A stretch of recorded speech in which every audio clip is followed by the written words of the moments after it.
توكلنا على الله ولا حول ولا قوة إلا بالله العلي العظيم. اللهم صل وسلم وبارك على سيد الخلق محمد وعلى آله وصحبه أجمعين. حبيبي يا رسول الله، ونصلي على الحبيب المصطفى خير خلق الله محمد.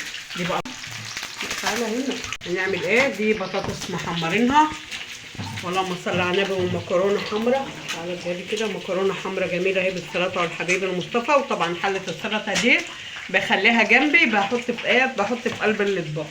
وطبعا في هنا بيض برده اهوت بدقلجه، بيض مسلوق بعمله برده جنب البطاطس المحمره، بيض مسلوق جنب البطاطس المحمره والسلطه والمكرونه. ايه رايكم؟ دي فطارنا النهارده، يعني مكرونه بطاطس محمره بيض ماشي، وحله السلطه يعني بتبقى جنبي علشان اللي عايز بدي يعني بحط له في قلب الطبق. وربنا يجازيكم خير، وما تنسوش الصلاه والسلام على سيد الخلق محمد وعلى اله وصحبه اجمعين، وتسبحوا لله كتير. كل سنه وانتم دايما بالف خير وبصحه وسلامه. السلام عليكم ورحمه الله وبركاته. احسن ناس في الدنيا كلها بره مصر وجوه مصر. وادي فطارنا، يا رب يعجبكم. لو عجبكم بقى بالله عليكم الاشتراك عشان يوصلكم كل جديد انا بعمله.